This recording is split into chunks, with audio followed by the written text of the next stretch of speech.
الرحيم. السلام عليكم ورحمة الله وبركاته.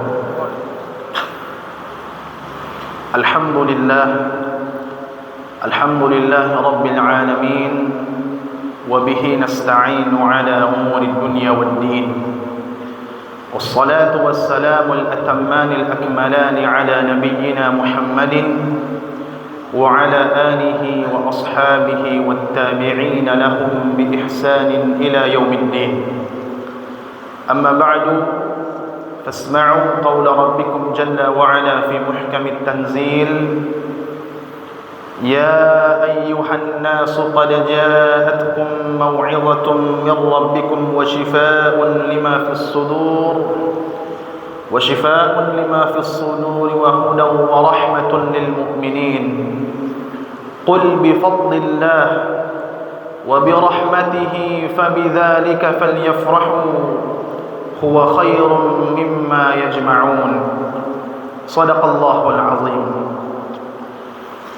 Bapak Ibu jamaah salat zuhur yang dimuliakan Allah Subhanahu wa taala, tidak bosan-bosannya kita mengagungkan, memuja dan memuji asma Allah Subhanahu wa taala atas segala karunia, atas segala nikmat yang Allah berikan kepada kita. Yang mana yang disebut dengan karunia Allah? Yang mana yang disebutkan dengan rahmat Allah? Dalam ayat yang kita bacakan tadi, Allah Subhanahu wa ta'ala katakan, "Qul bi fadlillahi wa bi rahmatihi fabidzalika falyafrahu." Katakanlah wahai Muhammad, katakanlah wahai Muhammad, hanya dengan karunia Allah, hanya dengan kasih sayang Allah, hendaknya orang-orang yang beriman itu bergembira. Yang mana yang merupakan karunia Allah? Yang mana yang merupakan rahmat Allah? Kalau kita merujuk kepada ayat sebelumnya, maka yang dimaksud dengan karunia Allah bukanlah makan dan minum. Makan dan minum merupakan karunia Allah. Kalau kita merujuk kepada ayat sebelumnya, ternyata yang dimaksud dengan karunia Allah adalah Al-Quran,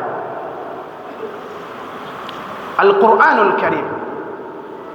Makanya sebagian ulama tafsir, ketika mereka menafsirkan firman Allah Subhanahu wa ta'ala surat Yunus ayat yang ke-58, "Qul bi fadlillah", katakanlah kepada orang-orang beriman, hanya dengan karunia Allah hendaknya mereka bergembira. Karunia Allah yang dimaksud adalah Al-Quran. Ibnu Abbas dan Abu Sa'id Al-Khudri radhiyallahu anhuma mengatakan, fadlullah Al-Quran. Yang dimaksud dengan karunia Allah adalah Al-Quran.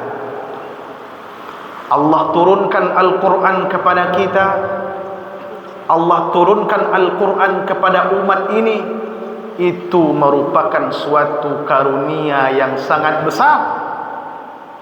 Di dalamnya ada petunjuk, di dalamnya ada perintah-perintah Allah, di dalamnya ada larangan-larangan Allah. Allah jelaskan semuanya kepada kita. Ini adalah karunia terbesar yang Allah berikan kepada kita. Makanya Allah katakan, "Fabidzalika falyafrahu", hendaknya orang-orang beriman itu bergembira dengan karunia tersebut. Orang-orang beriman bergembira dengan adanya Al-Quran. Orang-orang bergembira karena kesehariannya dekat dengan Al-Quran. Sehari-hari dia membaca Al-Quran, dia pahami maknanya per ayat, dia tadabburi maknanya, lalu dia amalkan dalam kehidupannya sehari-hari. Fabidzalika falyafrahu, maka dengan itulah orang-orang beriman ini harus bergembira. Kaum muslimin, jamaah salat zuhur yang dimuliakan Allah Subhanahu wa taala. Bagaimana mungkin kita tidak bergembira dengan Al-Qur'an ini?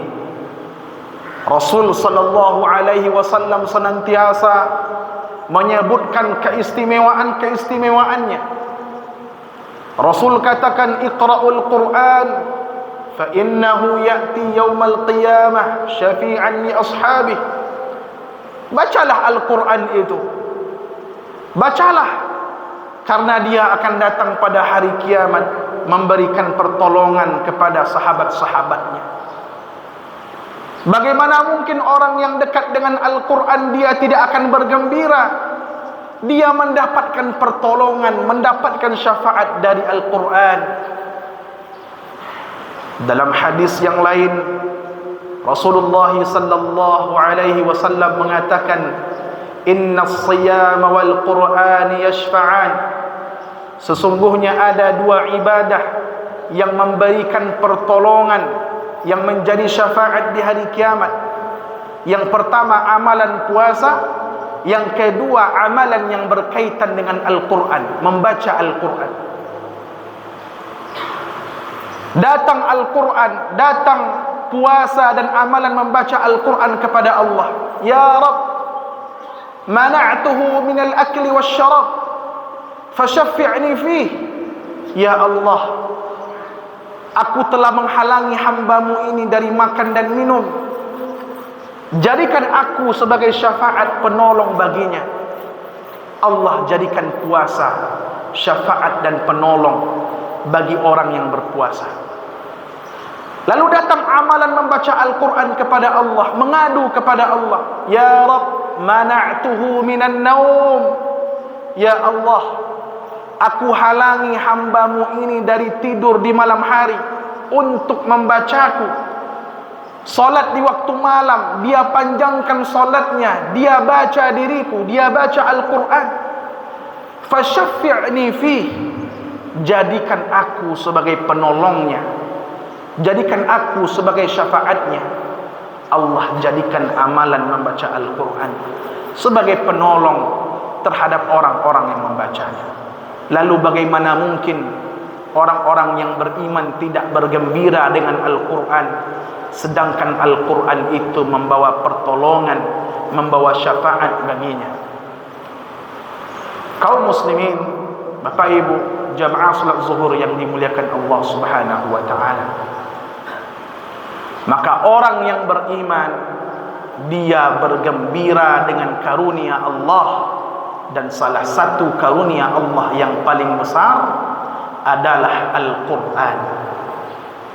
Jika seorang mukmin bergembira dengan turunnya Al-Quran, bergembira dengan dia membaca, mengamalkan isi Al-Quran, antitesisnya adalah, mafhum mukhalafahnya adalah, dia akan merasa terganggu, dia akan merasa berat, akan merasa galau kalau sehari saja tidak membaca Al-Quran, kalau sehari saja tidak mentadabburi, tidak mengamalkan ayat Al-Quran. Ternyata hal yang serupa pernah terjadi pada Rasulullah sallallahu alaihi wasallam. Tahukah kita Bapak Ibu, firman Allah, "Wadduha wal laili idza saja ma wadda'aka rabbuka wa ma qala." Ayat ini Allah turunkan kepada Nabi Muhammad dalam keadaan Nabi sallallahu alaihi wasallam merasa galau.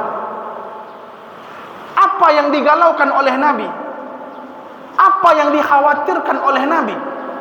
Yang dikhawatirkan oleh Nabi adalah keterlambatan wahyu. Diriwayatkan dalam kitab-kitab tafsir bahwa suatu ketika wahyu terlambat turun kepada Rasul. Jibril terlambat datang kepada Rasul. Terputus wahyu beberapa saat.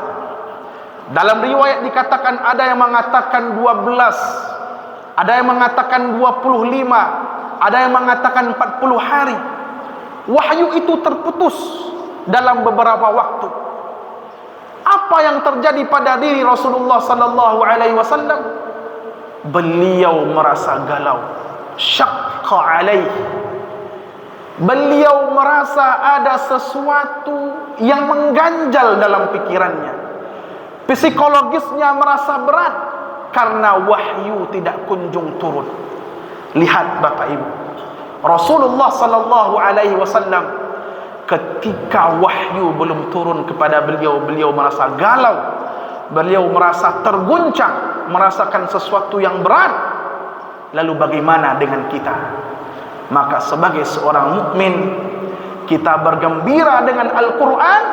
Di sisi yang lain, kita merasa sedih, kita juga merasa galau apabila sehari saja, apabila dalam beberapa waktu saja kita tidak membuka mushaf, tidak membaca ayat, mengamalkan dan mentadabburi Al-Quran. Barangkali itu yang dapat disampaikan. Banyak maaf. Aqulu qawli hadza wa astaghfirullah li wa lakum fastaghfiruhu innahu kana ghaffara. Assalamualaikum warahmatullahi wabarakatuh.